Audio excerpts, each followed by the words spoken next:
Getting into debt for luxury is one thing that I would 1000% always recommend against. As tempting as it may be, it's not worth it. But I do think social media, and I'm part of the problem, I think social media has got a massive part to play in this culture of there's something new out, I want it. There's something new out, I want it.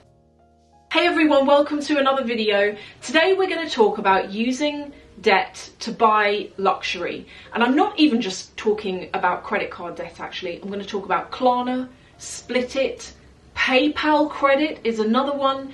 And this video, I need to thank two of you for this video because you are the reason why we're doing this today. The first is, and it came from one of you on YouTube, and you're talking about Klarna. Now, I need to read more into Klarna actually and how it works, but from what you have explained to me, you've said that there are T's and C's, which most of the time no one ever reads because they're like this long in tiny text. And also at the time of buying whatever it is, you're so in the moment, you're so excited, you're just like, yes, give me the money already, pay for it, let me move on so I have my item. But you've gone on to say that it's not like with the bank where, I think what you're saying is, this is from reading what you said, I think what you're suggesting is that it's not like where you set up a direct debit, although maybe you can. It's almost like you have to remember to pay, and if you don't, you get penalised. And if you want to overpay to pay off the debt quicker, they don't like that. Not sure how true that is. That's just what I have kind of gauged from what you've said. But I definitely have heard of people that have gotten to bother with Klarna.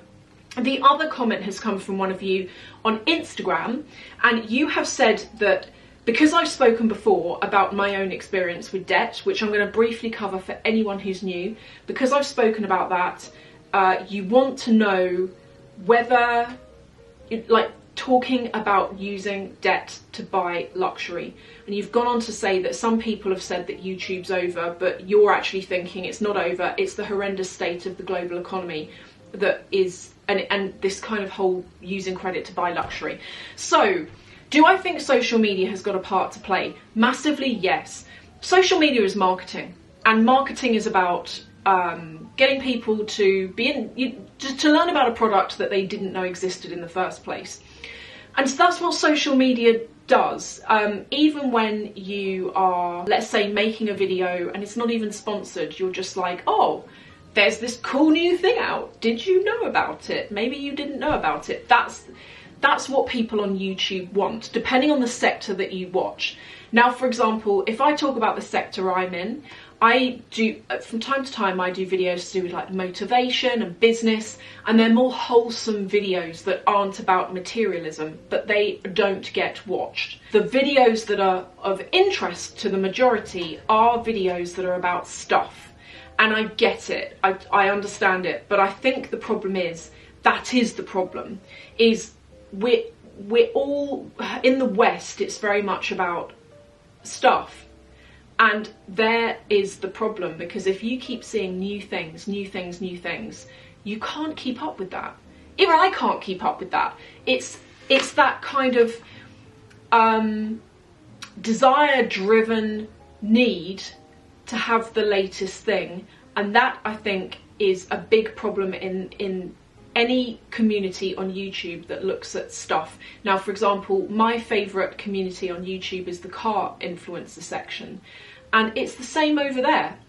Like, you'll watch one person and every week they've got a new car, and you're thinking, how are they doing that? How have they got a new car? They're probably being loaned them, you don't know. But when you're watching people and they've constantly got the newest thing, it can be quite, it just can drive want in you. And I said it just a moment ago, I'll say it again. I'm very much part of the problem, because as someone who does YouTube, as I've said, when I do videos that aren't to do with stuff, no one's interested. People want to know what's new, and I get that. So my personal backstory when it comes to debt, and I'm going to briefly talk about this because loads of you already know, but for any of you who are new, I've spoken quite candidly on this channel about my debt and how I got out of it. It took me around 8 years to get out of debt, and the way I got into it was through university. But then when I graduated university, my first job didn't pay me enough to clear all of my minimum payments. So I ended up getting into more debt to pay off the debt, and I couldn't get a new job. I couldn't get anyone to interview me for a role that paid a amount per month that you could actually live on. And that was the thing at the time. That's what made it really difficult. And the only way I clawed myself out of debt was when I started getting jobs that paid a reasonable, livable wage. And that was the point where I could start chipping away at it. But if you are in debt, and if you're in the situation I was in, where you're simply not earning enough to clear it, that is a really tough situation to be in. And as I've spoken about before, there is only really one thing you can do. And the one thing you can do is to try and boost your earnings. And I'm going to do a video on this coming up for any of you who are interested, to do with promotions, how you can get promotions, how you can change sectors if you're working somewhere and it's a bit dead end and you want to do something new. There are things you can do, but it's not easy and it's never quick. But there is a way out, there is a light at the end of the tunnel. So if you're struggling with it at the moment, know that I understand, and yeah, I can do more videos on that. I already have got some videos on debt, so go and have a look if you want to kind of watch any more of that. But definitely, when it comes to social media, I think drives, without doubt, more people to use credit to go and buy things that they don't really need. And the problem is with doing that, and I used to find this, is you'd be really excited in the moment about whatever it is that you want to go and buy. And you put it on the credit card and you're really excited. And then a couple of weeks later, when the excitement's worn off and you've got the statement through, that's when you kind of kick yourself and think, wish I didn't do it, because it's not worth it. And also, unless you're in the habit of being able to pay off your credit cards in full once a month, actually the bag you've bought's cost you more because you're paying interest on it. So it's never worth it. It really isn't. Now, things like Klarna, Split It, PayPal Credit, I actually worry with some of those things about the very young generation, because Klarna looks to be quite an easy thing to sign up to. And I see it now at the checkout of so many websites. It's like, do you want to pay with Klarna? And I don't even know how it works, but it looks to me to be like quite an easy thing to slip into getting into debt that way. And it's not worth it. Now, there is a caveat to it. If you, take this example. If you want to go and buy a bag on Vestair Collective offer Split It, where you can, I think you can do it over 3 months or 6 months or something, where you take the value of the item that you want to buy and you pay an agreed amount per month. But in order to be able to set that up, you have to have the money in your account in the first place. So, and I'm not sure how it works, but I would imagine that you proceed to go through the purchase process using Split It. They do a check on your bank account or your credit card to make sure you've got the money, and then you pay it off monthly. And it's interest free. Interest free is another way that I think a lot of these places get us, because we think, oh, it's interest free, it's fine. It's only fine if you're clearing it month on month. But when it comes to Split It, I get that.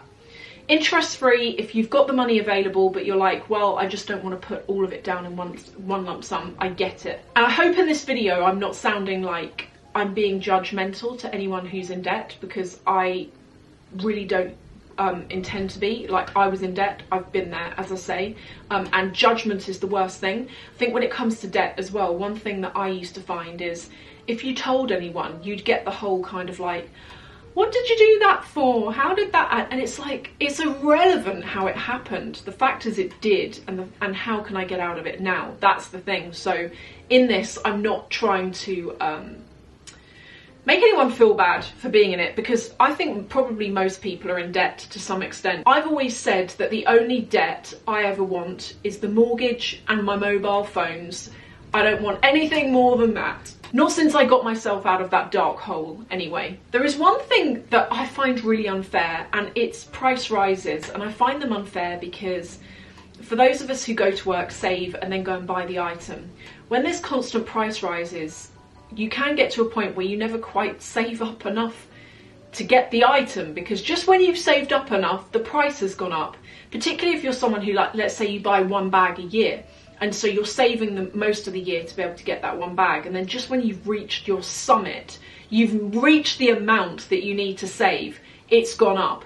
That I think is really unfair, and not that the brands care, but I think that's really unfair, and I think that's probably another way that a lot of people fall into debt, is that they've got the majority of the money, but there's just that bit over that they don't have. Now, here's the thing. I actually think that buying luxury or buying anything on a credit card is a good thing if you pay it off each month. I personally use credit cards to buy things, and I do it because of the protection that it gives you if anything goes wrong, if anything breaks with an item, if I buy online and like the box turns up and it's empty, you know, you hear these horror stories. If you pay with a credit card, you do have that protection. So, and also it's a good protection from your bank account. You know, if your card gets cloned or something, you're safer with a credit card than you are with your actual bank card. So for that reason, I always use a credit card for everything. But I would definitely urge you to pay it off at the end of each month, because it's like a can of worms. If you fall out of that habit, it's a nightmare. What's your experience though when it comes to this? Do you find that social media is a temptation for you? Or, you know, because there is a big argument to say actually that with social media, it can be a really good thing, because there are so many people out there that do videos saying, don't buy this, it's not that great, it breaks, or it whatever. So a lot of the time actually social media can be a very good way of de-influencing when it comes to certain products or services, things that aren't that good. It can actually save you money. So, but what do you think of it? How do you feel about social media? Has it ever tempted you? Thank you so much for watching. I hope this hasn't been too rambly. I just thought that I'd had a whole load of ideas in my head, and I thought I'd tell you all about them. But let me know what you think in the comments. Thank you, and I'll see you in the next video.